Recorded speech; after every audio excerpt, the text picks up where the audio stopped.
Nous allons voir maintenant la digestion et l'absorption des différents constituants des nutriments et nous commencerons par les protéines.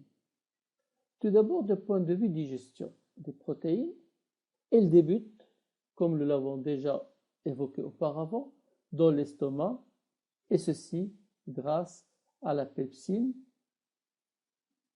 qui provient des pepsinogènes, souvenez-vous, qui sont sécrétés par les cellules principales des glandes fondiques.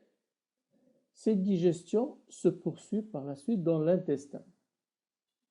Les protéines digérées ne proviennent pas uniquement de l'alimentation, mais également des enzymes présentes dans la lumière intestinale et des débris cellulaires. La digestion des protéines s'effectue à 3 niveaux dans l'intestin. Alors, dans l'intestin lui-même, dans la lumière, le contact du chyme avec la muqueuse intestinale stimule la libération d'entérokinases, enzyme qui transforme le trypsinogène pancréatique inactif en trypsine, qui active les enzymes protéolytiques, comme les trypsines, les chymotrypsines, carbopeptidase pancréatique. Donc, ces enzymes vont continuer la digestion qui a débuté dans l'estomac par les pepsines et va le continuer dans la lumière intestinale pour libérer des acides aminés et des oligopeptides. Ensuite, la deuxième étape se fait au niveau de la bordure ambrose. Les peptidases protéolytiques qui se trouvent au niveau de la bordure ambrose transforment à leur tour les polypeptides en acides aminés et en dipeptides et tripeptides.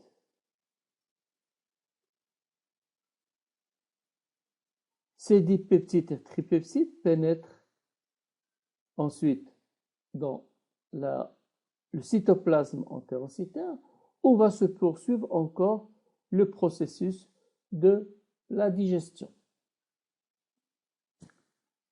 Les dipeptides et les tripeptides sont ensuite encore hydrolysés par les peptidases, cette fois-ci cytoplasmiques, en acides aminés, qui pourra par la suite être absorbé vers la circulation sanguine.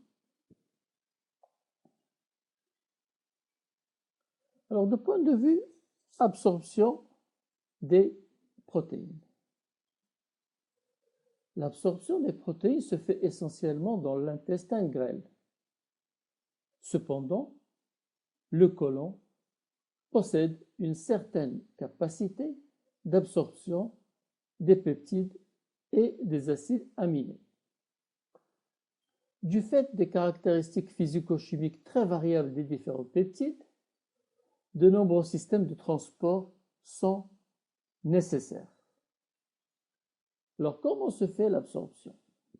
Du côté basal, comme vous le remarquez sur ce schéma, c'est-à-dire du côté opposé à la lumière intestinale étant ici, et le côté basal de l'entérocyte, c'est ici en bas.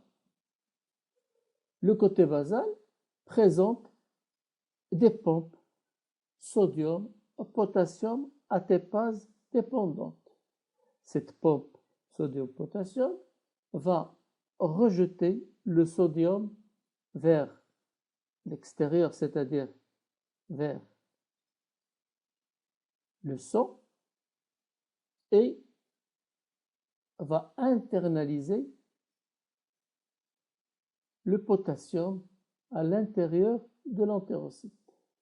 Ceci va créer un gradient de concentration favorable à l'entrée des ions sodium par le côté apical, c'est-à-dire côté de la lumière intestinale.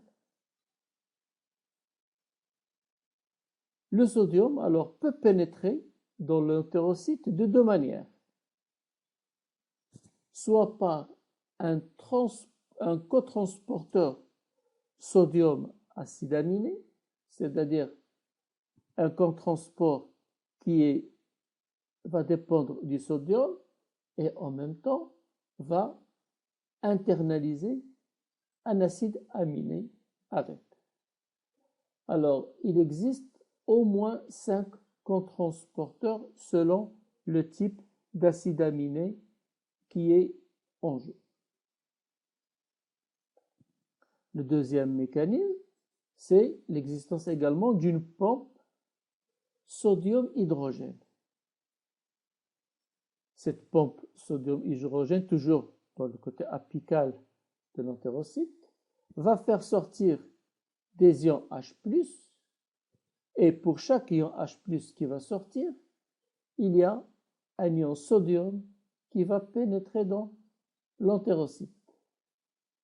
L'ion H+, ainsi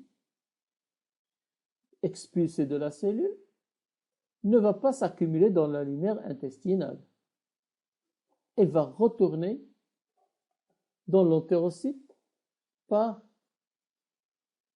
une sorte d'électrotraction, c'est-à-dire par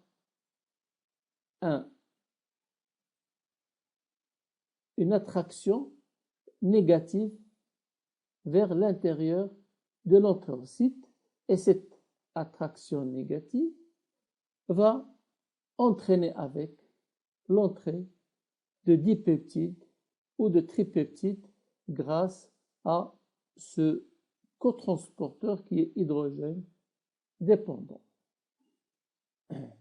La grande majorité des protéines est absorbée au niveau du duodénum et du jéjunum.